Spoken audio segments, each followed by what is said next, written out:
Hello, this is Tia and welcome to another video. Today we're reading chapter 13 of Hermitcraft Freedom, a Clockwork Chronicles story based on a fan wanting to write stories about, well, the people, Minecraft YouTubers, in this case Hermitcraft, obviously, Hermitcraft members, and yeah. A lot of things happened in the last episode, so I would recommend checking that out, but yeah, the next episode should always be in the description if you are interested to watch more. I don't know if I should put it on the end screen or not. I could, but that's a lot of work to do for every single one. But I would like your feedback if you want to bring feedback to that, but yeah. Let's get right into the video, shall we?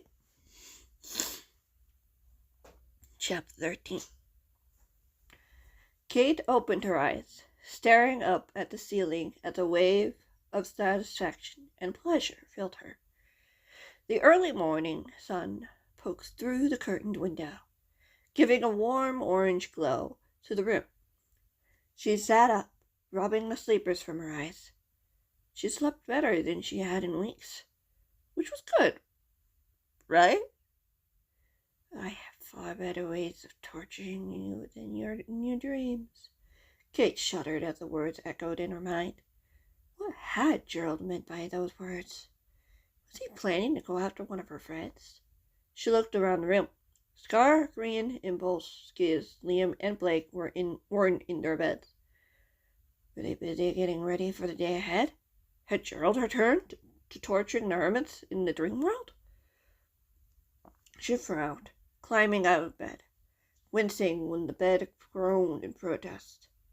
It made sense for Impulse and Blake to be up this early, sure, but still, there's a lot of people. Something wasn't quite right, especially if Gerald felt happy about it.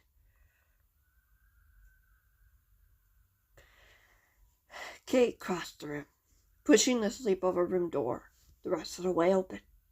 The other bedroom door beside their room was wide open as well. Kate paused, catching soft voices in the meeting room. She looked over to the other bedroom door before creeping toward the voices. It's been nearly an hour, Skiz hissed. It shouldn't take this long. Sean and Kane are looking into it, Clara said calmly. You don't feel anything? Nothing urgent, Skiz grumbled. Kate glanced around the corner, peeking into the room. Skiz and Clara were standing in front of the curtain window. Skiz had pulled part of the curtain aside, looking outside. But it doesn't explain the jolt of fear I felt. Fear? What did he mean?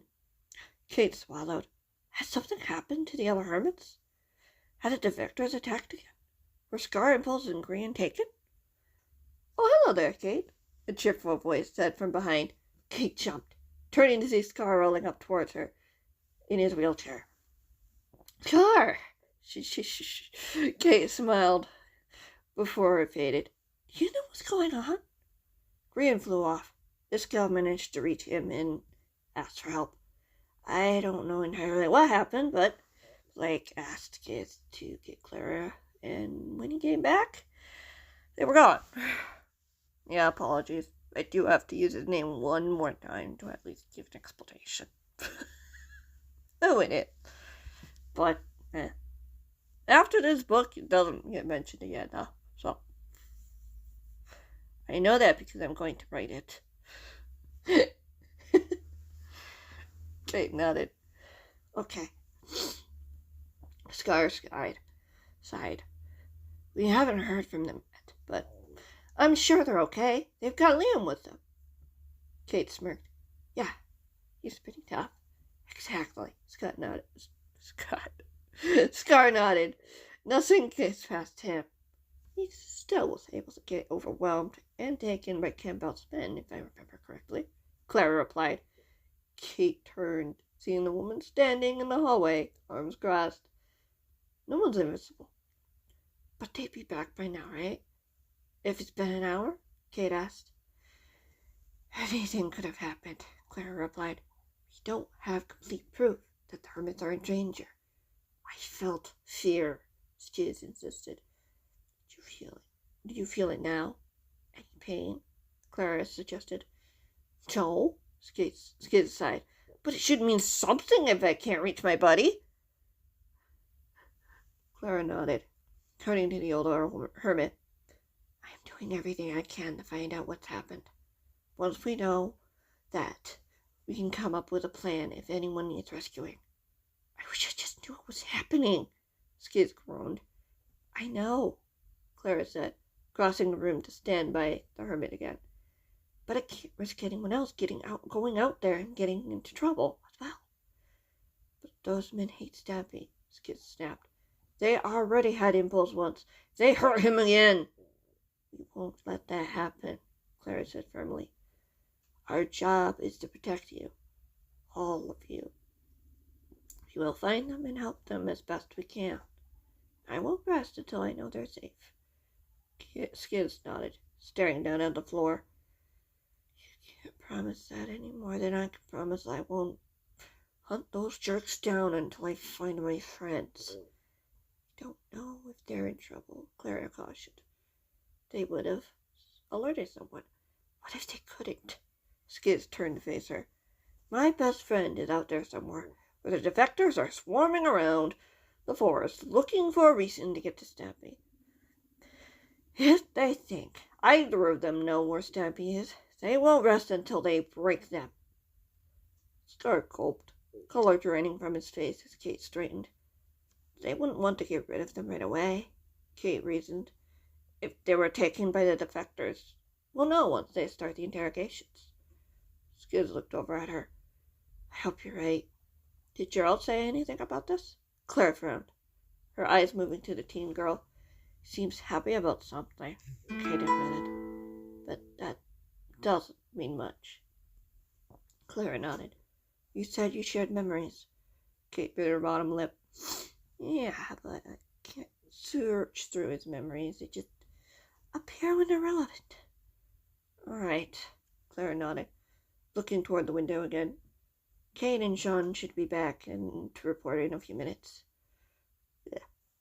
They sure are taking their time, Skids sighed. I hate waiting too, Scar replied. Well, we don't know what's going on. We can't assume the worst yet. Tippletop isn't dead, Skids stated. That's good, Clara said. Speaking of torture, Skids scowled, clenching his fists tightly. If Gerald's ghost is among them, he'll make it as painful as possible. You'll know if he does, Clara reminded him. If he lets me see, I will too, Kate said softly, looking over at Scar. She'd seen the attack through the men's eyes, through Gerald's eyes. She felt the thrill the men felt, causing her friends pain, green impulsive screams when the men attacked and hurt them. Scar nodded grimly. Tell me everything, Skids insisted. Kate nodded, but Clara rose a hand. She will report to me or Matthias first. That way we can all be on the same page. But if he's hurting our friends, we will do everything we possibly can. I'll be there, Skids said defiantly. Clara shook her head. I can't have you putting yourself at risk like that. And I can't live without my best friend. Tippletop needs me. You're basing all of this on one emotion, Clara said simply, when there is no way to trace it or truly understand the context. Fear can come from a variety of things. Skids sighed. I feel better if he was okay. Knowing he was okay. I would too, Clara agreed. But you told me yourself.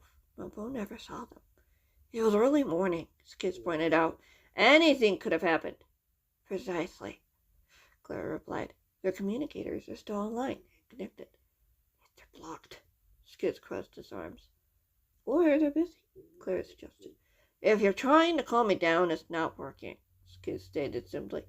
My gut is telling me something isn't right about this picture. If Impulse could reach me, he would have by now. Clara nodded. I just want to make sure before we run around and meddle with things that should be left alone. They have a solid motive, Skids said. Green knows Stampy's sister, and Liam is his protector. Impulse helped capture Gerald and their allies numerous times. Plus, he's worked with Stampy. But hurting them wouldn't change anything, Kate replied. Right? Skiz's shoulders fell. I don't know. Clara rested a hand on Hermit's shoulder. We'll get them back, one way or another. Skiz managed a small smile. Keep trying to reach him. Just tell me before you do something rash, Clara persisted. I will, the older hermit promised. I'll try to get in touch with Grian, Scar offered. Clara smiled sadly. We can only do what we can right now. Once we know more, we'll be more of help to our friends. Okay, Skiz said softly, his eyes returning to the window, uncertainty on his face. There was no guarantee they would get the answers they were looking for, but Kate wouldn't give up until everyone she knew and loved were safe. None of them would. What? I'm just looking at the sidebar of, the tabs. I was like, oh, I know what's coming up, and I don't know how I feel about that. Anyway, that's gonna be it for this video. I hope you guys enjoyed, and I will see you guys next week for chapter 14 and onward. We're over halfway through, and so yeah, if you've been enjoying it, be sure to leave a like on the video and subscribe so you'll be notified when the next video comes out. But yeah, of course, there will be a link to the next episode when it goes live. And if there isn't, you can just yell at me. Yeah. Like, I usually try to get to it as soon as an episode comes out, but sometimes I forget.